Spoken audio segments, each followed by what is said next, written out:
ಕರ್ನಾಟಕ ರಾಜ್ಯ ವಿಶ್ವಕರ್ಮ ಮಹಾಮಂಡಲ ರಾಜ್ಯಾಧ್ಯಕ್ಷರಾದ ಎಲ್ ನಾಗರಾಜ್ ಆಚಾರ್ರವರ ಅಧ್ಯಕ್ಷತೆಯಲ್ಲಿ ಇಂದು ವಿಶ್ವಕರ್ಮ ಜಯಂತಿ ಪ್ರಯುಕ್ತ ಮಹಾಮಂಡಲದ ಕೇಂದ್ರ ಕಚೇರಿ ಚಾಮರಾಜಪೇಟೆಯಲ್ಲಿ ವಿಶ್ವಕರ್ಮ ಮೂರ್ತಿಗೆ ಪುಷ್ಪಾರ್ಚನೆ ಮಾಡಿ ದೀಪ ಬೆಳಗಿಸಿ ಪೂಜೆ ಸಲ್ಲಿಸಿದರು.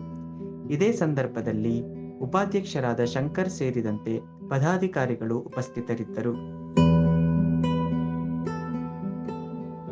ಕರ್ನಾಟಕ ರಾಜ್ಯ ವಿಶ್ವಕರ್ಮ ಮಹಾಮಂಡಲದ ವತಿಯಿಂದ ವಿಶ್ವಕರ್ಮ ಜಯಂತ್ಯೋತ್ಸವದ ರಾಜ್ಯದ ಎಲ್ಲ ಬಂಧುಗಳಿಗೆ ಕರ್ನಾಟಕ ರಾಜ್ಯ ವಿಶ್ವಕರ್ಮ ಮಹಾಮಂಡಲದ ಎಲ್ಲ ಸರ್ವ ಸದಸ್ಯರು ಒಂದು ನಮಸ್ಕರಿಸಿ, ಈ ಒಂದು 35 ಲಕ್ಷ ಇರುವ ವಿಶ್ವಕರ್ಮ ಜನಾಂಗ ಸಂಘಟನೆಯಿಂದ ಇನ್ನೂ ಬಹಳ ಎತ್ತರಕ್ಕೆ ಹೋಗಬೇಕು ಅಂತ ಹೇಳಿ ನಾನು ಆಶಿಸ್ತೀನಿ.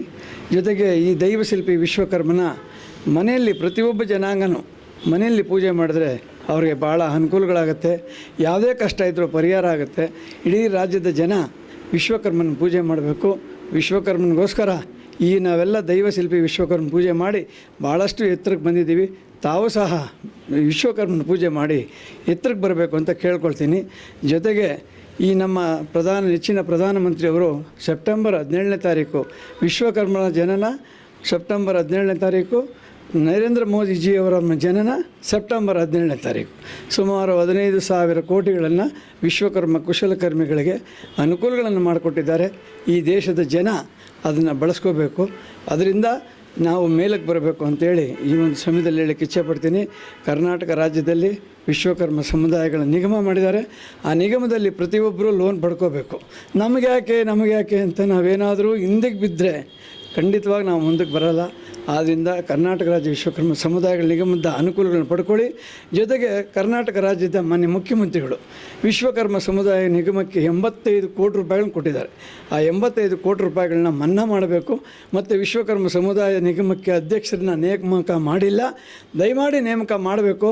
ಇಲ್ಲ ಅಂತ ಹೇಳಿದ್ರೆ ರಾಜ್ಯಾದ್ಯಂತ ಹೋರಾಟ ಮಾಡೋಷ್ಟು ಸ್ಥಿತಿ ಬರಬಾರ್ದು. ಯಾಕಂದರೆ ನಮ್ಮ ಹಿಂದೂ ಧರ್ಮನ ಎತ್ತಿಡಿತಾ ಇರೋದು ವಿಶ್ವಕರ್ಮ ಜನಾಂಗದವರು. ಎಲ್ಲ ಜನಾಂಗಕ್ಕೂ ಬೇಕಾದಂಥ ವಿಶ್ವಕರ್ಮರು ನಾವು. ನಮ್ಮನ್ನು ನಿಜವಾಗಿ ಈ ರಾಜ್ಯ ಸರ್ಕಾರ ರಾಜಕೀಯದಲ್ಲಿ ಬೆಳೆಸಬೇಕು, ರಾಜಕೀಯದಲ್ಲಿ ನಮ್ಮನ್ನು ಉಳಿಸ್ಕೋಬೇಕು. ಯಾಕಂದರೆ ನಮ್ಮಲ್ಲಿ ಯಾರೂ ದೊಡ್ಡಂಥ ರಾಜಕೀಯ ಸ್ಥಾನಮಾನಗಳಿಲ್ಲ. ಇದ್ದಿದ್ದಂಥ ಇಬ್ಬರಿದ್ದರು, ಅವರಿಬ್ಬರು ಯಾರೂ ಕೆಲಸ ಮಾಡಲಿಲ್ಲ. ವಿಶ್ವಕರ್ಮ ಜನಾಂಗನ ಯಾರೂ ಗುರುತಿಸಲಿಲ್ಲ. ಆದ್ದರಿಂದ ಈ ರಾಜ್ಯದ ಜನಾಂಗ ಒಗ್ಗಟ್ಟಾಗಬೇಕು. ಒಗ್ಗಟ್ಟಾಗಿ ನಾವೆಲ್ಲರೂ ವಿಶ್ವಕರ್ಮ ಪೂಜೆಯನ್ನು ಮಾಡಬೇಕು.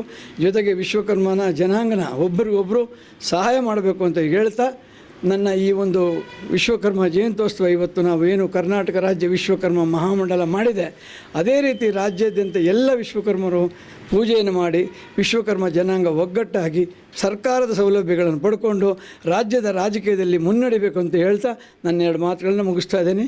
ಜೈ ವಿಶ್ವಕರ್ಮ. ಸರ್, ಇದ್ರ ಜೊತೆಗೆ ಇನ್ನೇ ಬೇಡಿಕೆ ಇದೆಯಾ ಸರ್? ರಾಜ್ಯದಲ್ಲಿ ಸನ್ಮಾನ್ಯ ರಾಜ್ಯದ ಮುಖ್ಯಮಂತ್ರಿಗಳಾದ ಸಿದ್ದರಾಮಯ್ಯನವರು ವಿಶ್ವಕರ್ಮರನ್ನ ಕಡೆಗಣಿಸಿದ್ದಾರೆ. ಯಾಕಂದರೆ ವಿಶ್ವಕರ್ಮ ಜಯಂತ್ಯೋತ್ಸವ ಅವತ್ತು ಮಾಡಿದ್ರು, 9 ವರ್ಷಗಳಾಯಿತು. ಇದುವರೆಗೂ ವಿಶ್ವಕರ್ಮನ ಯಾವುದೇ ರಾಜಕೀಯ ಸ್ಥಾನಮಾನಗಳನ್ನ ಕೊಡಲಿಲ್ಲ ಅವರು. ಆದ್ದರಿಂದ ನಮಗೂ ಭಾಳಷ್ಟು ನೋವಾಗಿದೆ. ಜೊತೆಗೆ ವಿಶ್ವಕರ್ಮರಿಗೆ ಏನು ಎಲ್ಲ ಜನಾಂಗಕ್ಕೂ ನಿಗಮ ಮಾಡಿದ್ದಾರೆ. ಆದರೆ ನಮ್ಮ ವಿಶ್ವಕರ್ಮ ಜನಾಂಗದ ನಿಗಮದಲ್ಲಿರುವಂಥದ್ದು 85 ಕೋಟಿನ ಅವರು ಮನ್ನಾ ಮಾಡಲಿಲ್ಲ.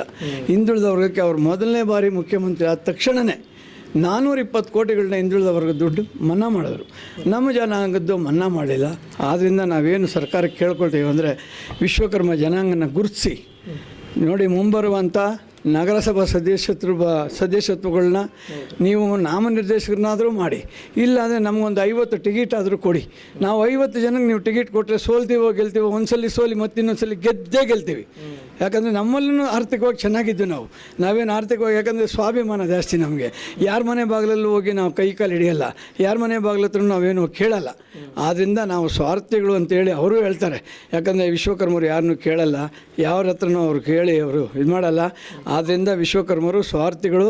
ಅವರು ಸ್ವಾರ್ಥಿಗಳಾಗಿರೋದ್ರಿಂದನೇ ಅವ್ರವ್ರ ಕೆಲಸ ಮಾಡ್ಕೊಂಡು ಅವ್ರು ಬದುಕ್ತಾ ಇದ್ದಾರೆ ಅಂತ ಹೇಳ್ತಾ ಇದ್ದಾರೆ. ವಿಶ್ವಕರ್ಮ ಚಿನ್ನ ಬೆಳ್ಳಿ ಕೆಲಸ ಮಾಡೋರಿಗೆ ಭಾಳಷ್ಟು ತೊಂದರೆ ಆಗಿದೆ. ಯಾಕಂದರೆ ಪೊಲೀಸರು ಇವಾಗಲೂ ರೈಡ್ ಮಾಡ್ತಾರೆ, ಇವಾಗಲೂ ಅವ್ರು ನಡ್ಕೊಂಡು ಹೋಗ್ತಾರೆ, ಇವಾಗಲೂ ತೊಂದರೆ ಕೊಡ್ತಾ ಇದ್ದಾರೆ. ಅದನ್ನು ಮಾನ್ಯ ಮುಖ್ಯಮಂತ್ರಿಗಳು ದಯಮಾಡಿ ತಪ್ಪಿಸ್ಬೇಕು. ಅದನ್ನು ಚಿನ್ನ ಬೆಳ್ಳಿ ಕೆಲಸಗಾರನ ಅದೇ ರೀತಿ ಸರ್ಕಾರದಲ್ಲಿ ನಮ್ಮ ಸರ್ಕಾರದಲ್ಲಿ ಮತ್ತು ಕೇಂದ್ರ ಸರ್ಕಾರದಲ್ಲಿ ಮೀಸಲಾತಿ ಕೊಡಬೇಕು ವಿಶ್ವಕರ್ಮ ಜನಾಂಗಕ್ಕೆ. ಏನು ನಮಗೆ ಪರಿಶಿಷ್ಟ ಜಾತಿ ಪರಿಶಿಷ್ಟ ಪಂಗಡಗಳಿಗೆ ನೀವೇನು ಮೀಸಲಾತಿಗಳು ಕೊಟ್ಟಿದ್ದೀರಿ ಅದೇ ರೀತಿ ನಮ್ಮ ಜನಾಂಗಕ್ಕೂ ಮೀಸಲಾತಿ ಕೊಡಬೇಕು ಅಂತ ಈ ಸಮಯದಲ್ಲಿ ಹೇಳಲಿಕ್ಕೆ ನಾನು ಇಚ್ಛೆ ಪಡ್ತೇನೆ. ಸರ್ ತುಂಬ ಎಲ್ಲ ಅವಕಾಶಗಳು ಎಲ್ಲೋಗಿ ಯಾರನ್ನ ಭೇಟಿ ಮಾಡಬೇಕು ತುಂಬ ಜನಕ್ಕೆ ಗೊತ್ತಿಲ್ಲ. ತುಂಬ ಜನಕ್ಕೆ ಯಾಕೆ ಗೊತ್ತಿಲ್ಲ ಅಂತ ಹೇಳಿದ್ರೆ ಬೆಳಗ್ಗೆ ಎದ್ರೆ ಅವರು ಕೂಲಿ ಕೆಲಸ ಮಾಡೋವಂಥದ್ದು ನಮ್ಮ ಜನಾಂಗಂದು. ಚಿನ್ನ ಬೆಳ್ಳಿ ಕೆಲಸ ಮಾಡೋರು ಅವ್ರ ಪಾಡ್ಗೆ ಅವ್ರು ಚಿನ್ನ ಬೆಳ್ಳಿ ಕೆಲಸ ಮಾಡ್ತಾಯಿರ್ತಾರೆ. ಕಾರ್ಪೆಂಟ್ರ್ ಕೆಲಸ ಮಾಡೋರು ಅವ್ರ ಪಾಡ್ಗೆ ಅವ್ರು ಕಾರ್ಪೆಂಟ್ರ್ ಕೆಲಸ ಮಾಡ್ತಾಯಿರ್ತಾರೆ. ನಮ್ಮಂಥ ಲೀಡರ್ಗಳು ಏನಾದರೂ ಪ್ರಚಾರ ಮಾಡಿ ಅವ್ರನ್ನ ಕರೆಸಿ ಇಂತಿಂಥ ಜಾಗದಲ್ಲಿ ನೀವು ಹೋಗಿ ಬ್ಯಾಂಕ್ಗೆ ಹೋಗಿ ಸಂಪರ್ಕ ಮಾಡಿ ಅಂತ ನಾವು ಹೇಳಬೇಕು. ಸಂಪರ್ಕ ಮಾಡೋದೇ ಇಲ್ಲ. ಬ್ಯಾಂಕಲ್ಲಿ ಹೋಗಿ ನಮ್ಮವ್ರು ಕೇಳಿದ್ರೆ ಕೊಡ್ತಾರೆ, ಇಲ್ಲಾಂದರೆ ಕೊಡೋಲ್ಲ. ವಿಶ್ವಕರ್ಮ ಸಮುದಾಯ ನಿಗಮದಲ್ಲಿ ಕೇವಲ 10 ಕೋಟಿ ಕೊಟ್ಬಿಟ್ರೆ ನಾವೇನು ತೊಗೊಳಕ್ಕಾಗುತ್ತೆ? ಕೇವಲ 10 ಕೋಟಿ ಕೊಡ್ತಾರೆ, 25 ಕೋಟಿ ಕೊಡ್ತಾರೆ, 15 ಕೋಟಿ ತೆಗೆದು ಇನ್ನೊಂದಕ್ಕೆ ಹಾಕ್ತಾರೆ. ಆದ್ದರಿಂದ ನಮ್ಮ ಜನಾಂಗ ಉದ್ಧಾರ ಆಗಬೇಕಂದ್ರೆ ಕೇವಲ 200 ಕೋಟಿ ಆದರೂ ಕೊಡಬೇಕು. ಅವರು ಒಂದು 200 ಕೋಟಿ ಕೊಟ್ಟರೆ ನಿಜವಾಗಿ ನಾವು ಉದ್ಧಾರ ಆಗ್ತೀವಿ. ನೀವು ಉದ್ಧಾರ ಆಗಿ ಅಂದರೆ ನಮಗೇನೂ ಸಹಾಯ ಇಲ್ಲದ್ರೆ ನಾವು ಹೆಂಗೆ ಉದ್ಧಾರ ಆಗಲಿಕ್ಕಾಗುತ್ತೆ? ರಾಜಕೀಯ ಸ್ಥಾನಮಾನ ಸಿಗಲಿ ನಮಗೂ, ನಾವು ಏನಾದರೂ ಬೆಳೀಲಿಕ್ಕೆ ಅನುಕೂಲ ಆಗುತ್ತೆ. ನಮಗೆ ಸಬ್ಸಿಡಿ ರೀತಿಯಲ್ಲಿ ಅಂದರೆ ನಮಗೆ ಅಂತ ಮೀಸಲಾತಿ ಮಾಡಬೇಕು. ರಾಜಕೀಯದ ಮೀಸಲಾತಿ ವಿಶ್ವಕರ್ಮರು ಮಾಡಿದ್ರೆ ಏನು ಇವಾಗ ಪರಿಶಿಷ್ಟ ಪಂಗಡ ಪರಿಶಿಷ್ಟ ಜಾತಿಯವರಿಗೆ ನೀವು 55 ಜನಕ್ಕೆ ಮೀಸಲಾತಿ ಕೊಟ್ಟಿದ್ದೀರಿ, MLA MP ಆಗಲಿಕ್ಕೆ ಮೀಸಲಾತಿ ಕೊಟ್ಟಿದ್ದೀರಿ. ಅದೇ ರೀತಿ ವಿಶ್ವಕರ್ಮ ಜನಾಂಗಕ್ಕೂ ನೀವು ಮೀಸಲಾತಿ ಕೊಡಬೇಕು. ಇದು ಕೇಂದ್ರ ಸರ್ಕಾರಕ್ಕೂ ಒತ್ತಾಯಿಸ್ತಾ ಇದ್ದೀವಿ, ನಾವು ರಾಜ್ಯ ಸರ್ಕಾರಕ್ಕೂ ಒತ್ತಾಯಿಸ್ತಾ ಇದ್ದೀವಿ. ದಯಮಾಡಿ ನಮ್ಗೆ ಅದೊಂದು ಮಾಡಿಕೊಟ್ರೆ ನಾವು ನಿಜವಾಗಿ ನಾವು ನಮ್ಮ ಇದೊಂದು ನೆಲೆ ಕಾಣ್ತೀವಿ. ಸರ್, ಈಗ ಪಂಚಕಸಬುಗಳನ್ನ ಹೊಂದಿರ್ತಕ್ಕಂಥ ಈ ವಿಶ್ವಕರ್ಮರು ಗ್ರಾಮಾಂತರದಲ್ಲಿ ಮತ್ತು ಹಳ್ಳಿಗಾಡಿನಲ್ಲಿ ಈಗ ಮರಕೆಲಸಗಳೇ ಇವೇ ಕಮ್ಮಿ ಆಗೋಗ್ಬಿಟ್ಟಿದೆ. ಎಲ್ಲ ಯಂತ್ರೋಪಕರಣಗಳು ಬಂದು ಅವ್ರಿಗೆ ಸರ್ಕಾರದಿಂದ ಏನು ನೆರವು ಕೊಡಬೇಕು ಅಂತ ಏನೋ? ಸರ್, ನಮಗೇನಿಲ್ಲ. ನಮ್ಗೆ ಕೊಡಬೇಕಂತ ಕೌಶಲ್ಯ ಕೈಯಲ್ಲಿ ಇದೆ. ನಮಗೇನಿಲ್ಲ. ನಮ್ಗೆ ಲೋನ್ ಕೊಟ್ಟರೆ ಸರ್ಕಾರದಿಂದ ಒಂದು ಸೆಟ್ಗಳು ಕಟ್ಕೊಟ್ರೆ, ಇಂಡಸ್ಟ್ರಿಯಲ್ ಸೆಟ್ಗಳು ಕಟ್ಕೊಟ್ರೆ ನಿಜವಾಗಿ ನಾವು ಅದನ್ನು ಅಭಿವೃದ್ಧಿ ಮಾಡ್ಕೋತೀವಿ ಸರ್. ಯಾಕಂದರೆ ನಮಗೆ ಶೆಡ್ಗಳಿಲ್ಲ. ನಾವು ಇವಾಗಲೂ ಮರ ಕೆಲಸಗಳು ಕುಲುಬೆ ಕೆಲಸಗಳು ನಾವು ಮರದ ಕೆಳಗಡೆ ಮಾಡ್ತಾಯಿದ್ದೀವಿ. ಮರದ ಕೆಳಗಡೆ ಜೀವನ ನಡೆಸ್ತಾ ಇದ್ದೀವಿ. ಮರದ ಕೆಳಗಡೆ ಮಾಡೋದ್ರಿಂದ ನಮಗೆ ಶೆಡ್ಗಳಿಲ್ಲ. ದಯಮಾಡಿ ಶೆಡ್ಗಳು ಕಟ್ಕೊಡೋಂಥ ವ್ಯವಸ್ಥೆ ಆಗಬೇಕು ಸರ್. ಶೆಡ್ಗಳಿಲ್ಲ ಅಂತ ಹೇಳಿದ್ರೆ ನಮ್ಮವ್ರೇನು ಅಭಿವೃದ್ಧಿ ಆಗ್ತಾರೆ? ಏನೋ ಅದಕ್ಕೆ ತಕ್ಕನಾಗಿ ಏನೋ ಬ್ಯಾಂಕ್ನಿಂದ ಸಹಾಯ ಮಾಡಬೇಕು. ಈಗೇನು 15,000 ಕೋಟಿ ಕೊಟ್ಟಿದ್ದಾರೆ ಕುಶಲಕರ್ಮಿಗಳಿಗೆ, ಅದನ್ನು ಪಡ್ಕೊಂಡಂಥ ಕೆಲಸ ಮಾಡ್ಕೋಬೇಕು. ಅವರು ಪ್ರತಿಯೊಂದು ಬ್ಯಾಂಕ್ನಲ್ಲಿ ಹೋಗಿ ವಿಚಾರಣೆ ಮಾಡಬೇಕು. ವಿಚಾರಣೆ ಮಾಡಿ ಸಂಘ ಸಂಸ್ಥೆ ಅಧ್ಯಕ್ಷರುಗಳು ಅವ್ರ ಗಮನಕ್ಕೆ ತಂದರೆ ತಾನೇ ನಾವು ಕೇಳಲಿಕ್ಕಾಗೋದು. ನಮ್ಮಲ್ಲಿ ಹೋಗಿ ಕೇಳಲಿಕ್ಕೆ ಆಗಲಿಲ್ಲ ಅಂದಮೇಲೆ ನಾವೇನು ಮಾಡಲಿಕ್ಕಾಗುತ್ತೆ? ಆದ್ದರಿಂದ ದಯಮಾಡಿ ಎಲ್ಲ ಬ್ಯಾಂಕ್ಗಳಿಗೆ ಹೋಗಿ 15,000 ಕೋಟಿ ಕೊಟ್ಟಿದ್ದಾರಲ್ಲ, ಅದು ಏನಾಯಿತು, ಯಾರು ಕೊಡ್ತೀರಿ, ಯಾವ ರೀತಿ ಕೊಡ್ತೀರಿ ಅಂತ ಕೇಳಿದ್ರೆ ಅದು ನಿಮಗೆ ಅವ್ರ ಗಮನಕ್ಕೆ ಬರುತ್ತೆ. ಅವರು ಕೂಡ ಏಳಿಗೆ ಆಗಲಿಕ್ಕೆ ಒಂದು ಅನುಕೂಲ ಆಗುತ್ತೆ ಸರ್. ಮತ್ತೊಮ್ಮೆ ನಾಡಿನ ಜನತೆಗೆ ಒಂದು ಶುಭಾಶಯ ಹೇಳಿ. ಈ ಒಂದು ವಿಶ್ವಕರ್ಮ ಜಯಂತ್ಯೋತ್ಸವ ಈ ನಾಡಿನ ಜನತೆಗೆ ಮತ್ತು ಈ ರಾಜ್ಯದ ಜನಾಂಗಕ್ಕೆ ಮತ್ತು ಈ ದೇಶದ ಎಲ್ಲ ವಿಶ್ವಕರ್ಮ ಕುಲ ಬಂಧುಗಳಿಗೆ ಮತ್ತೊಮ್ಮೆ ನಮಸ್ಕರಿಸಿ, ಎಲ್ಲರೂ ಪ್ರತಿಯೊಬ್ಬರು ಈ ದೇಶದಲ್ಲಿ ಪ್ರತಿಯೊಂದು ಜಾತಿ ಮತ ಇಲ್ಲ, ವಿಶ್ವಕರ್ಮಕ್ಕೆ ಜಾತಿ ಮತ ಇಲ್ಲ.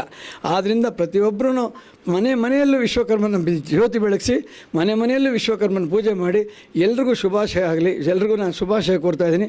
ಶುಭವಾಗಲಿ. ಇವರು ಕರ್ನಾಟಕ ರಾಜ್ಯ ವಿಶ್ವಕರ್ಮ ಮಹಾಮಂಡಲದ ಸಂಘಟನಾ ಕಾರ್ಯದರ್ಶಿಯರು. ಇವರು ನಮ್ಮ ಸಂತೋಷ್ ಬಡಿಗೇರು ಪ್ರಧಾನ ಕಾರ್ಯದರ್ಶಿಗಳು. ಇನ್ನೂ ಅನೇಕರು ಬಂದಿದ್ದಾರೆ. ಎಲ್ಲರನ್ನೂ ಪರಿಚಯ ಮಾಡಲಿಕ್ಕೆ ಆಗಲಿಕ್ಕಿಲ್ಲ, ಆದ್ದರಿಂದ ಸಮಯದ ಅಭಾವ.